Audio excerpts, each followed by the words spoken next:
Hello, I'm Richard Vobes, the Bald Explorer. I'm on my quest for England in the lockdown, taking my hour's exercise here in Goring.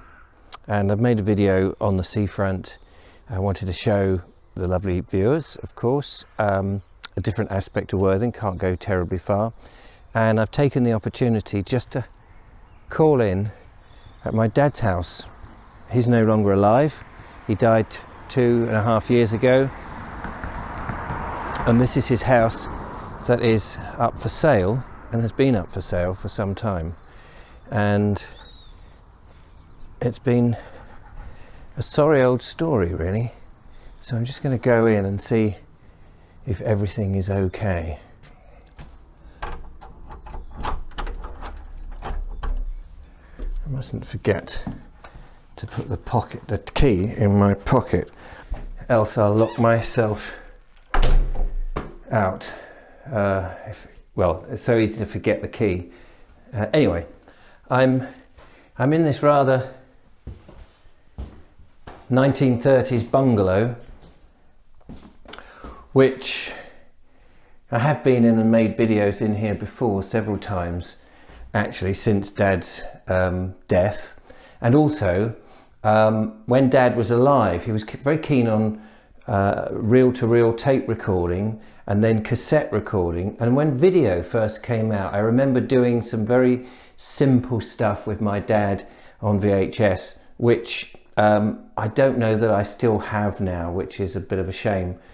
Many years ago, really, Dad had been here in this house since I think the end of the 80s, 1980s, early 90s, at least 30 years ago. The house is in Goring, down close to the seafront, and it's in an area that's very expensive now. And as I walked around, I'm just checking the rooms actually, as I walked around, I noticed there are, as ever there were, large cars parked on the drives, expensive cars. But this house must be one of the smallest bungalows, not the smallest, but one of, and sadly one of the shabbiest. My dad was never very outgoing and splashing money. He was very frugal and he liked to do things himself. He grew up during the war, and I think he took that make do and mend attitude with him, and so he never really invested in this property terribly much, which is why it is still a little bit old-fashioned. I'm just coming round really, giving you a vague idea of what it looks like. Here we go. Look. I can see myself in these mirrors, especially this one behind me here. You get a very, very strange view. He lived with his partner Margaret. Well, he had a number of partners here, and Margaret was the last one. She was a funny woman. When Dad got dementia, she didn't really know how to deal with Dad's dementia, and she put him out of this room into a smaller room where he was to sleep. And then in the daytime, she would leave him in the master room, or the main dining room, the living room, and she would take herself off to the top room, which is, well, she would take herself off here into this room behind me.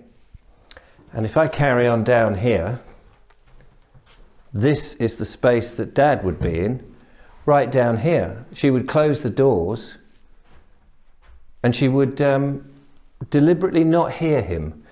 I'll go back in there in a minute. It turns out she also used to slap his legs. She didn't understand really what dementia was. I think she was regretful about that. I don't know if she's still alive, because in the end, when Dad had to go into a care home, we had to get her out of here and take legal action, which was not a pleasant thing. But she had said as soon as Dad goes into a care home, she would leave and find somewhere smaller and more convenient for her. And we believed her stupidly, but she didn't. She then fought tooth and nail to stay here. And I can understand she'd been here for 20 years herself. This is, we moved him into this room, in actual fact, because he was in that tiny box room. We moved him into this room so that he could access the garden. And during that period, long-term viewers will know, because I've talked about this before, that my sister and I, but principally myself, spent, well, at least a year looking after him pretty much 24/7. The last 6 months were 24/7. And I used to ride in the early days several times a day from my house back and forth, which I think I totted up to be about 70 odd miles. This comes into the garden space, which is getting incredibly overgrown. I wonder if I can open the door here and just go into the garden.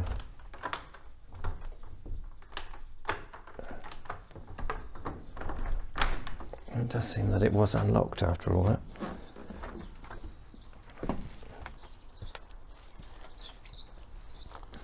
There used to be foxes here, I dare say they still are, that come and play. Oh, there's one. There was a fox, I don't know if you saw it. Quite a fat looking fox actually.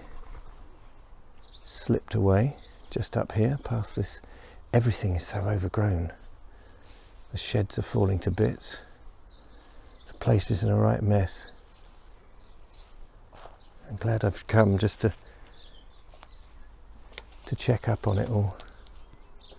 I don't know where the fox has gone. I don't want it leaping out at me.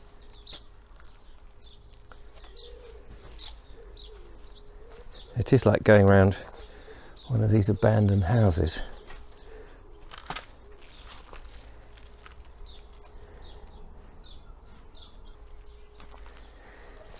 The reason it's in this state is a sad story, really.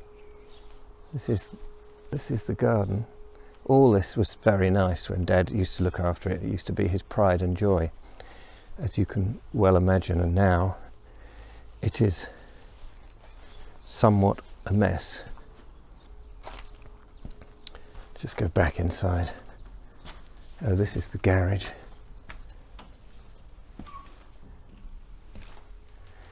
Garage space used to be a workshop of Dad's.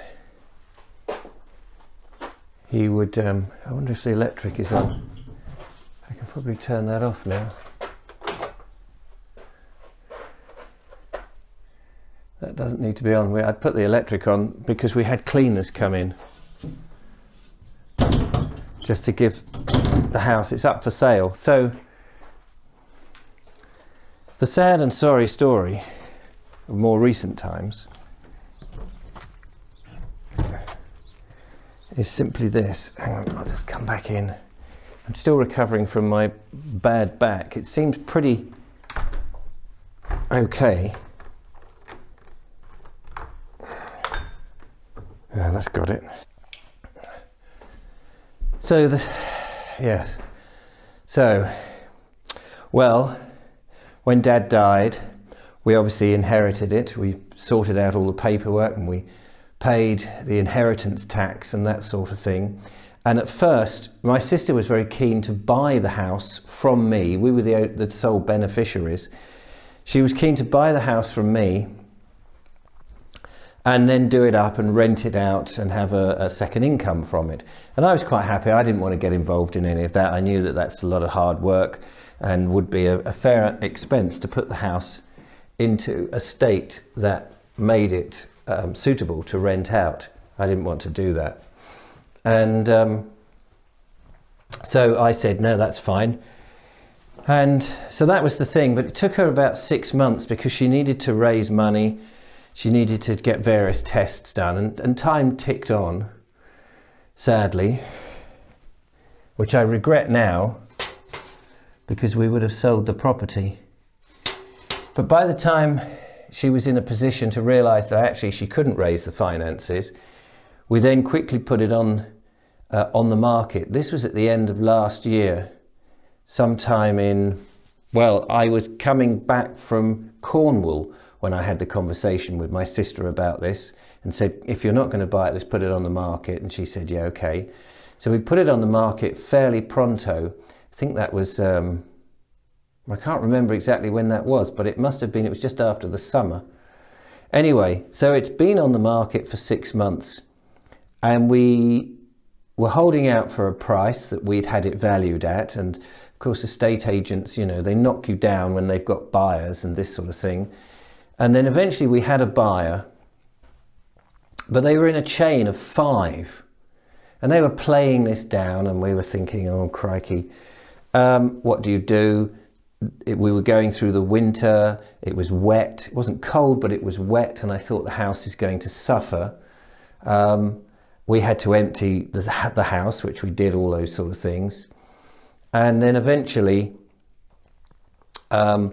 one person fell out the chain, and this kind of just kept going on. And we said, are we ever going to sell this sodding house? The buyers wanted to do tests.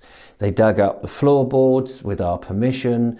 They discovered there was asbestos, which was not unusual in houses of this age. And actually the certification said that's okay. It's not a problem. There were just so many little hoops that we had to jump through. And then around about the 20th of March this year, 2020, we finally had pretty much all the ducks in order, and we were able to have the completion was going to take place. Then the government said, because of the COVID-19 lockdown, that all that was postponed. And now, of course, we hear that after this, there's going to be a slump, prices are going to go down, and we're worried, naturally, that the buyers in the chain will start to fall out, and this will just go on. So it is a bit of a sorry old story. But there we are. Anyway, I thought I'd just come in and just check. Everything looks very nice. The cleaners have actually done a very good job. And so whoever buys this property, I think, with a bit of loving care, will actually have a really nice house.